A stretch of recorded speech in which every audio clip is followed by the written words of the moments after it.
Guys જો દુખાવાઈ દીધું પાછું ગાઈસ દેખો. બટ મને સૌથી વધારે આપણું રેગ્યુલર શેમ્પુ એ ગમે એટલે પેલા હું યુઝ આ કરીશ.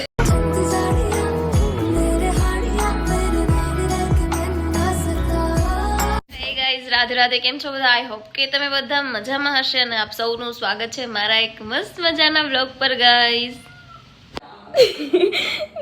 મને હાથમાં લાગ્યું, જો તમે લોહી નીકળ્યા.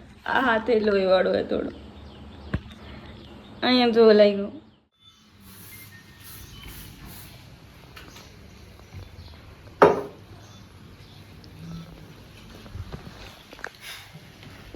હું બોલું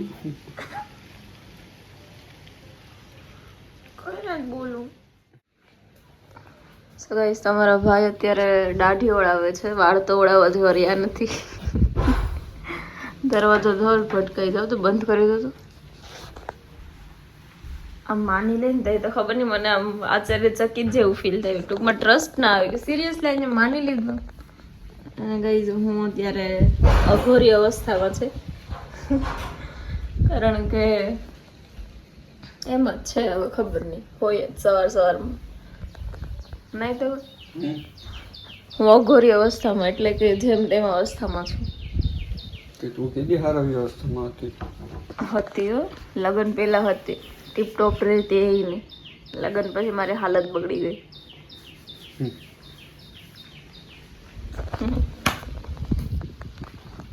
ધવલ ફોટો ફ્રેમ આ જન્મમાં લગાવી, પછી આવતા જન્મમાં પાછા લગ્ન કરીને તો એ જ લગાવ્યું. કા એવું જ કરવું ને? નથી લાગ્યું ત્યાં.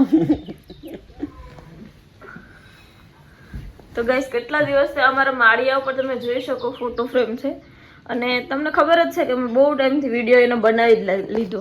પણ આ માણસે 1 મહિનો હશે થઈ ગયો હશે હું આવી ત્યારથી એણે કઈ ધ્યાન જ નથી દીધું. 10 દિવસ પૂછડું 10 દિવસ કાંઈ 10 દિવસ નથી થયા. 10 જ દિવસ. ખોટાડું ધોવલું. એટલે મને ખીજાવ આમ દવા મને લાગ્યું. બતા તો ખરી ગાઈસ કેટલુંક લાગ્યું. ના તો કે હું નહીં બતાવે. નો ગાઈસ, લાલી લિપસ્ટિક કરી. એટલે એને ગાઈસ મને લાગ્યું ને મારા સાસુ કે ત્યાં નેલ પોલિશ લગાવી દે, હમણાં રૂજાઈ જશે. એટલે મેં લઈ ગઈ. રૂજાઈ ગયો ને? ફોકસ નથી જતો આના ઉપર. દો કાળું કાળું છે ને? હા, એટલે રૂપાળા ઉપર જ જાય. એમ કે મારો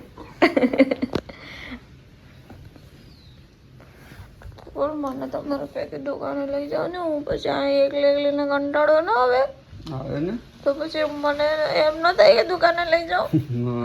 કા મને તો આવું દો.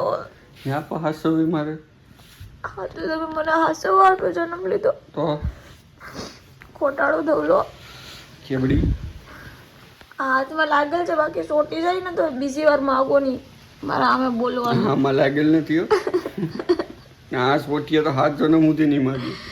પછી હું નહીં બોલી હો, મારી જાની સિરિયસલી કહું. અને મારે યાર સાબુ બનાવવા, તમારો હાથમાં એટલું લાગ્યું. કેમ સાબુ બનાવી ઓહો એ નથી સમજાતું મને. હા શું કહું, કયો ફ્લેવર ના બનાવું દો બોલો ને. મારા ફોનમાં લોહી ચોટ્યું. એટલે એટલું બધું નીકળ્યું હોય ને તો જ ફોનમાં લોહી ચોટી ગયું તો અહીંયા ઓલો કરે ગટર ચાલુ થઈ ગઈ છે તો લાગ્યું તું ભાઈ. જોઈ નથી? કોટાડો ધોલો જોઈ નથી? મને હાબુ બનાવતા એનું શું કરવાનું હવે મારે? બનાવી નાખવાના. કયા ફ્લેવર ના બનાવું?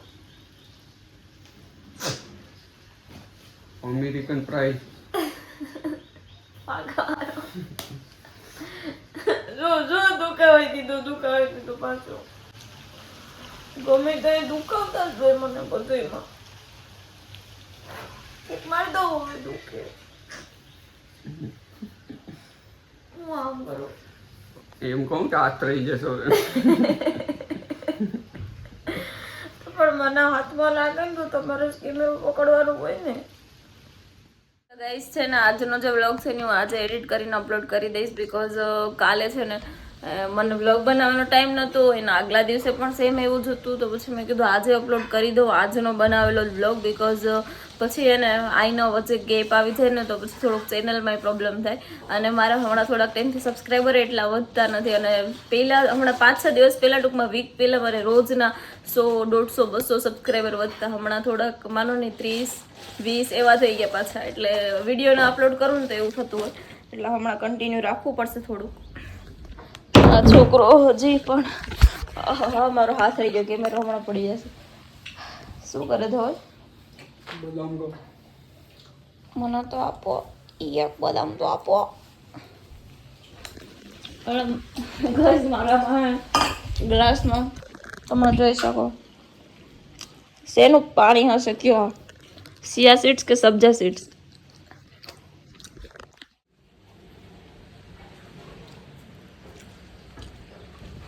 મોડેથી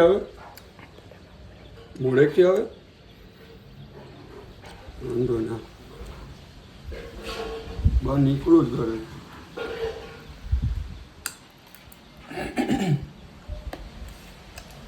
બસ નેકડું જ ઘર હતી નેકડું ઘર હતી નેકડું પંચન બનાવ્યું છે. આની અંદર છે ને મેં હળદર, નમક અને એને લવિંગ હોય ને એને ક્રશ કરી અને એડ કર્યું છે. આ એ 3 વસ્તુને બનાવ્યું છે અને હું બ્રશ આનાથી કરું છું. તમને આગળ વિડીયોમાં કીધું હતું કે આપણે છે ને આજે હોમમેડ સાબુ બનાવવાના છે તો એની અંદર છે ને હું આ મુલતાની માટી લઈશ અને બીજું એક ગ્લિસરીન લઈશ. તમે જોઈ શકો હું આ જે પ્રોડક્ટ બતાવું છું એનો યુઝ કરીને પછી બનાવીશ અને આ રોઝ વોટર. સો આ 3 વસ્તુનું એડ કરી અને પછી આપણે બનાવશું ઘરે સાબુ અને સાબુ બની જાય લાસ્ટમાં પણ હું તમને બધી 3 વસ્તુ બતાવી કે ગ્લિસરીન, રોઝ વોટર અને મુલતાની માટી આ 3 વસ્તુનો યુઝ કરીને આપણે છે ને સાબુ બનાવવાના છે ફેસ પર લગાવવાનો તો એનાથી પછી જોઈએ રિઝલ્ટ શું મળશે બીકોઝ મુલતાની માટી ફેસ પર લગાવવાથી બહુ સારું તો હું એમ હમણાં રોજ લગાવતી હું છું બટ મારા અમુક પિમ્પલ્સ છે ને તો હમણાં મેં કીધું સાબુ પણ અને ફેસ વોશ મારું હું એથિગ્લોનો યુઝ કરું છું જેની પ્રાઇસ છે 580 કે 520 સમથિંગ કંઈક છે તો એ મને ફેસ વોશ 2 થી 3 મહિના ચાલે છે તો રિઝનેબલ જ કહેવાય ભલે 2 થી 3 મહિના એટલો ટાઈમ લોંગ ટાઈમ બાકી નોર્મલ આપણે યુઝ કરીએ અને એ ફેસ વોશ બહુ સરસ છે એવું નથી કે નથી સારું બટ છતાંય તે હવે મારા ફેસ પર પિમ્પલ્સ ક્યારેક ને ક્યારેક નીકળી આવતા હોય છે અમુક કારણોસર સો હે ને મેં કીધું આપણે હવે બધું બહારનું કેમિકલ વાળી વસ્તુઓ ઓછી યુઝ કરીએ અને ઘરે બનાવીને યુઝ કરીએ તો એના માટે થઈને ખાસ મેં કીધું તમે પણ યુઝ કરી શકો એટલા માટે મેં તમને વિડીયો પણ શેર કર્યો તમે પોતાની રીતે. મેઇન વાત એ કે અત્યારે હું જે બનાવું છું ને મુલતાની માટીનો એના સિવાય પણ બહુ બધા ઓપ્શન છે તમારી પાસે લીમડાનો, એલોવેરાનો, પછી રાઈસ વાળો અત્યારે બહુ ટ્રેન્ડિંગમાં છે યુ નો બીકોઝ બધા કહે કે અત્યારે ચોખાના લોટથી બહુ બધા ફાયદા છે. ચોખા અને તમે શું કહેવાય સ્ક્રબ તરીકે યુઝ કરી શકો, ફેસ વોશ તરીકે યુઝ કરી શકો, પછી ટોનર તરીકે બહુ બધા એમ ટૂંકમાં સો હે ને શરદી જેવું હોય થોડુંક છે એટલે મારો વોઇસ એવો થઈ ગયો એટલે હું છે ને અત્યારે ફિલહાલ તો મુલતાની માટીવાળો એક જે મેં તમને હમણાં શેર કર્યું એક સાબુ બનાવીએ અત્યારે બહુ બધા નથી બનાવવા જસ્ટ 1 થી 2 બનાવશું એ ફ્લેવરવાળા અને બાકી પછી જોઈએ આપણે મને શું કહેવાય એક આ રાઈસવાળો તો બનાવવો છે બટ અત્યારે લાઇટ છે નહીં ને તો એના કારણે થઈને હું ક્રશ નહીં કરી શકું સો હે ને એ પછી એવો છે તો ફરી આ ખતમ થઈ જાય તો ત્યારે બનાવી લઈશ તો અત્યારે ફિલહાલ તમે આમાં કન્ટિન્યુ જોડાયેલા રહેજો અને આપણે તમને મસ્ત મજાની હોમ રેમેડી એક બતાવશું. અત્યારે અહીંયા સોપ બેઝ લઈ લીધો છે તો આપણે હવે છે ને આને ગરમ પાણીમાં ઉકાળવા મૂકશું અને એના કારણે થઈ અને પછી એ એકદમ હમણાં જો જોઈએ એકદમ ઉગળી જશે ને પછી આપણે એના દ્વારા ટૂંકમાં સાબુ બનાવશું. એક બાઉલમાં અહીંયા મુલતાની માટી લીધી છે ને હવે આની અંદર ગ્લિસરીન થોડું એડ કરીશ. તમે છે ને આને એકદમ મિક્સ કરી લીધું તમે જોઈ શકો આ ટાઈપ એકદમ લેપ બનાવી નાખવાનું પછી આપણે હવે એડ કરીશું. ગાઈઝ હવે મેં આની અંદર ને ગુલાબની પાંખડીઓ પણ એડ કરી દીધી મેં કીધું પણ સારી મારી પાસે ગુલાબ હતું તો પછી એકદમ એને શું કહે હવે આ બધું પણ મિક્સ કરીને હવે આપણું ફાઇનલી રેડી થઈ ગયું છે. યુ નો ગાઈઝ તો હવે આ સાબુ ઓલમોસ્ટ રેડી થઈ ગયા છે આ તમે જોઈ શકો આ ટાઈપ હોય છે આ સાબુ. અને હે ને હવે આપણે આને ફેસ પર લગાવીને જોઈએ કે એનું શું રિઝલ્ટ આવે. વેઇટ હું તમને બતાવી શકું. તમે આ પ્રકારનો સાબુ છે અને હજી પણ મેં અહીંયા અલગ અલગ શેપમાં બનાવ્યા છે. આ શેપ છે, જોઈ શકો. ઉપર જે દેખાય છે ને ગુલાબની પાંદડીઓ છે અને આ પછી હાર્ટ શેપ. ગાઈસ દેખો. બટ મને સૌથી વધારે આપણું રેગ્યુલર શેપ હોય એ ગમે, એટલે પહેલાં હું યુઝ આ કરીશ. એવું ના હોય ગમે ના ગમે, બટ હવે આપણે જોઈએ આના દ્વારા કેવા ફીણ થાય છે એ જોઈ શકો. નોર્મલી આવી રીતે ફીણા થાય છે અને હું એક હાથથી યુઝ કરું એટલે શાયદ તમને હે ને એટલું બધું બરોબર રીતે બતાવી નહીં શકું, બિકોઝ બીજો હાથ મારો છે ને ફોન પકડવામાં છે. તો આ છે આપણો બનાવેલો સાબુ અને તમે જોઈ શકો. કેવો લાગ્યો એ કમેન્ટ કરજો અને મને કેવું ફેસ ઉપર યુઝ થશે એ હું તમને કહીશ.